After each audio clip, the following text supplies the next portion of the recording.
Welcome back, Pokemon fans. Angel of the Night here. We are back again with more of our Pokemon Scarlet and Violet Team Star competition. Now, as you guys know, we are to use all Pokemon from the Team Star bosses and build a team around Revaroom.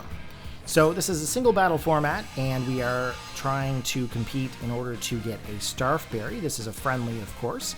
And the Pokemon that I'm going to come out with here is actually going to be Klefki. And that's a Pokemon that you guys don't normally get to see from me a whole lot. I don't really bring in Pokemon like Klefki very often. This Klefki, of course, is a little bit different. The whole premise on this Klefki is to cause as much mischief as possible. And as you can see, I did try to go for that whole Thunder Wave here in this situation to paralyze the Torkoal, so that way if it did end up going in for that whole Shell Smash situation, we would actually be taken care of. However, we did miss that. We did get burned, and as you guys know, they are going to swap out because they don't want to get paralyzed.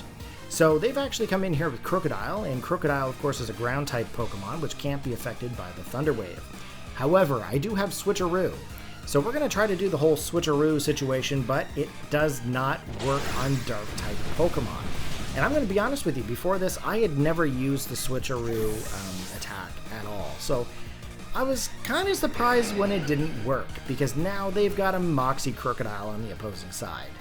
And I really just have Revaroom and Annihilape right now, so I really can't do a whole lot unless I go in for like a Terrestrial with Annihilape, maybe go for like a Tera Water here. Maybe a Drain Punch.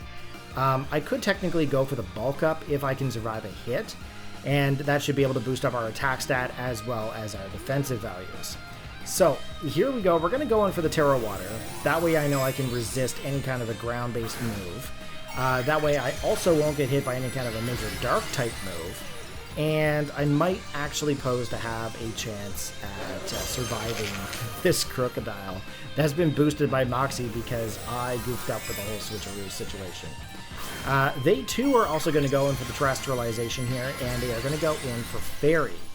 Now, that's actually a pretty smart Terrestrialization considering the fact that I've got a Fighting-type Pokemon on the opposing side. They are going to go in for the Scale Shot. We managed to miss the Scale Shot, which is honestly the best thing ever since sliced bread, of course.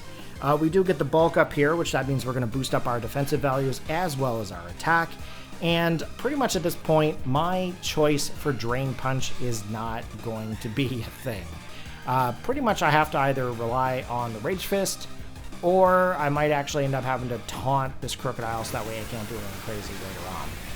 We are going to go for the Rage Fist here. I actually thought that maybe Krookodile might outspeed in some situation. He actually ends up missing the Scale Shot again. Now, Rage Fist works better the more times you get hit. So if we actually do manage to get hit by a Scale Shot later on, that'll actually help us with taking out this Krookodile if we survive. I did, however, manage to go for the Drain Punch, and the Drain Punch didn't do very much. But I did get a little bit of health back, which obviously wasn't really a big deal.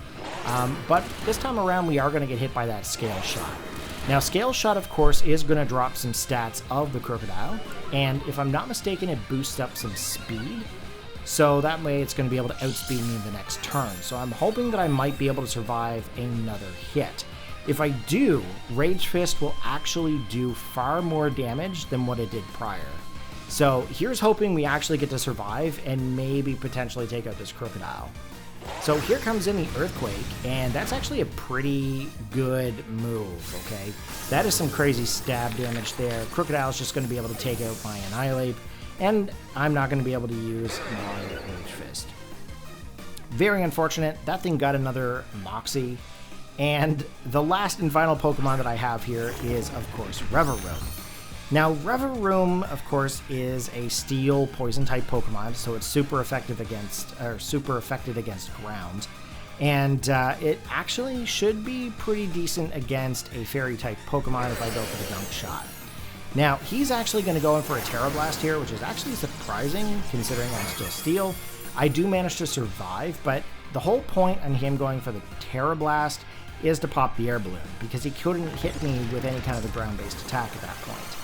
Now, there is a downside here, because I did end up going for the Shift Gear. I got my attack boost, but he's also popped my balloon.